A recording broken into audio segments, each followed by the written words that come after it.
abituriyentlər, gəlin indi vaxt fərqinin tapılmasına. Bilirsiniz ki, yer kürəsi 15 dərəcəlik bir məsafəni 1 saata fırlanır. 15 dərəcəni 60 dəqiqəyə fırlanırsa, deməli 1 dərəcəni 4 dəqiqəyə fırlanır.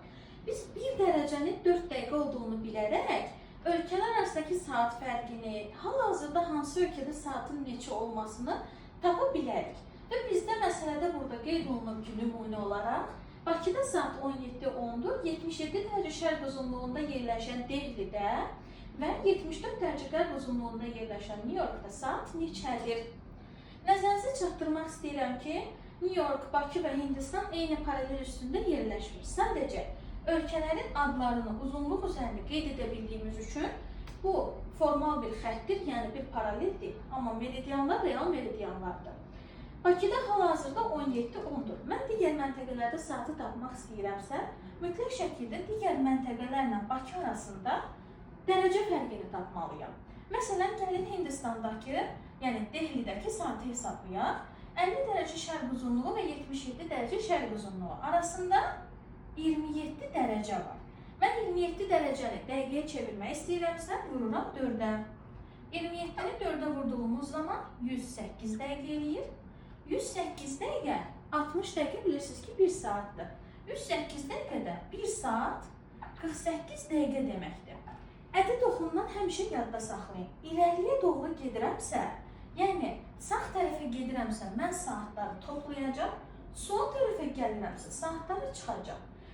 Bakıdan Hindistana doğru biz saatı tapırıq. 17:10-un üstünə 1 saat 48 dəqiqə gəlir. Elə burada gələk 17:10 üstə gəl 1 saat 48 dəqiqə. Bu eləyəcək 18:58. Deməli, hal-hazırda Dehlidə saat 18:58-dir. Yəni 7-yə 2 dəqiqə qalır. Bəs gəlin New Yorkda saat neçədir? Onu tapaq. New Yorkla Bakı arasındakı dərəcə fərqini tapmaq üçün, baxın, biri şərqdə, biri qərbdədir. Coğrafiyada həmişə fərqli yarımkürələr olanda toplamalısınız. Ən azından məntiqən düşünün ki, 50-dən 0-a qədər bir 50 dərəcə var. 0-dan 74-ə qədər 74 dərəcə var. Deməli, bunların cəmi olmalıdır. Bunların cəmi eləyir 124.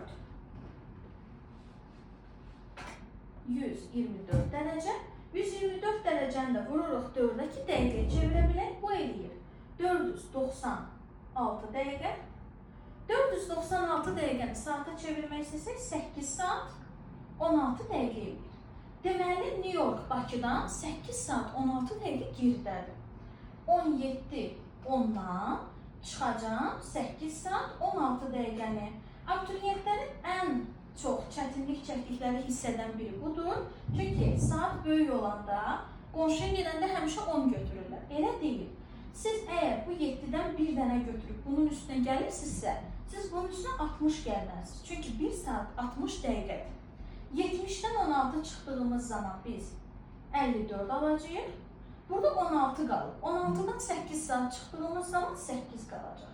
Deməli, hal-hazırda New Yorkda səhər 08:54-dür. Əgər sizin tapdığınız rəqəmlər 00-dan geriyə gedirsə və yaxud da 24 saatı tamam edib növbəti günə keçirsə, siz həmin günlərdə verilən tarixi də dəyişməlisiniz. Əgər 00-a qayıtmışsınızsa bir gün geriyə və yaxud növbəti günə keçmişsinizsə, tutaq ki 3 oktyabrdırsa, siz artıq 4 oktyabra keçmiş olacaqsınız. Bunların hər birini nəzərə almalısınız.